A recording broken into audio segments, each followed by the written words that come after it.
New York City, a beacon of prosperity, now stands at the brink of an economic crisis. The city that never sleeps is facing a nightmare with widespread implications. Former President Trump is embroiled in a titanic legal battle, facing a judgment of $500 million and potential asset seizure by the New York Attorney General, Letitia James. Trump decries the proceedings as politically motivated, a rigged trial he claims is orchestrated by a corrupt judge and attorney general. But this isn't just about one man. Investors are watching with bated breath, their confidence shaken. The fear of an unstable business environment has some backing away from major cities like New York, Los Angeles, San Francisco, and Chicago. In the heart of the Big Apple, the very principles of business and property rights appear to be under threat. With the city's reputation hanging in the balance, the future of New York remains uncertain. At the heart of the crisis is the legal battle faced by former President Donald Trump. The former president is staring down the barrel of some serious legal challenges, including a judgment that has a price tag of $500 million and the potential seizure of his assets. The person leading the charge against Trump is none other than New York Attorney General Letitia James. It's a high-stakes game of legal chess where the stakes couldn't be higher. Trump, however, isn't taking this lying down. He's come out swinging, accusing the legal proceedings of being nothing more than a sham. He sees it as a rigged trial, orchestrated by a corrupt judge and attorney general. Trump's allegations are not without their weight. He argues that this legal battle is driven by political motivations, rather than a genuine pursuit of justice.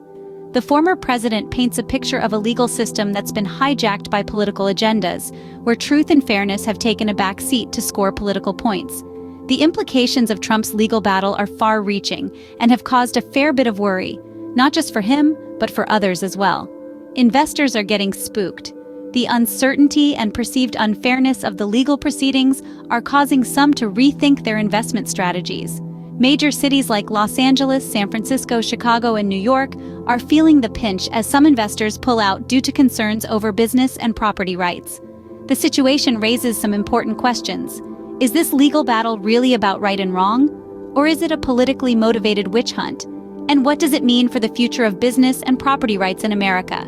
The answers to these questions will have far-reaching implications, not just for Trump, but for all Americans.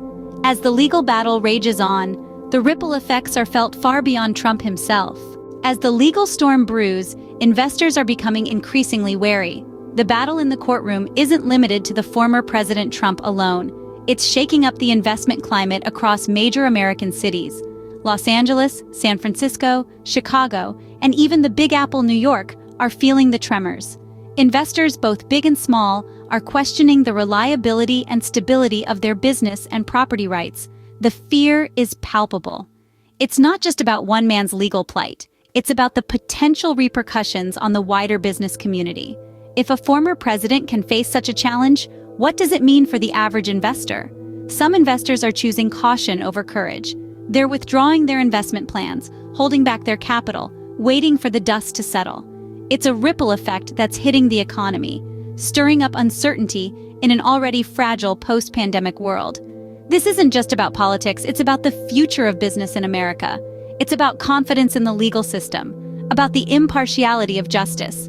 The investor's exodus is more than a financial decision. It's a response to a situation that threatens to shake the very foundations of commerce and property rights. The investor exodus is a clear sign of the growing unease about the future of business in America. Adding to the uncertainty are questions about Trump's financial status.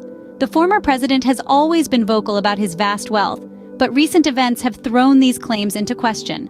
The heart of these doubts lie in the discrepancies between Trump's claimed cash reserves and his ability to meet the bond requirement for his appeal. The bond requirement, essentially a financial guarantee that Trump would comply with the judgment if he loses his appeal, is a substantial amount. This has led to a question mark over his cash reserves and whether he is as cash-rich as he has always claimed. If he is unable to meet the bond, it could even lead to asset seizure, a scenario that would surely send shockwaves throughout the business world. Moreover, these financial doubts extend to Trump's asset valuations and creditworthiness. The valuation of his assets, particularly his real estate holdings, has been a subject of debate for years. Are these assets as valuable as he says, or are they overvalued, potentially inflating his overall net worth? His creditworthiness, too, is under the scanner. With a $500 million judgment hanging over his head, would lenders be willing to extend credit to him? Would they consider him a good risk? These are questions that are not only pertinent to Trump, but have broader implications for the business community as a whole. The questions surrounding Trump's finances add another layer of complexity to the unfolding situation. The legal actions against Trump have far-reaching implications that extend beyond the former president. Critics have voiced their concern, arguing that such actions set a dangerous precedent, potentially threatening the very stability, reliability, and impartiality of our legal system. They fear that if unchecked, this could lead to a future where legal proceedings are used as a tool for political persecution, rather than a means to uphold justice. But it's not just the critics who are worried. Supporters of Trump share these concerns. They see him as a victim of political persecution, and they're troubled by the broader implications for American business and property rights. They believe that if the rights of a former president can be violated in such a way, then no American business or property owner is safe. As the legal battle unfolds, the future of American business hangs in the balance.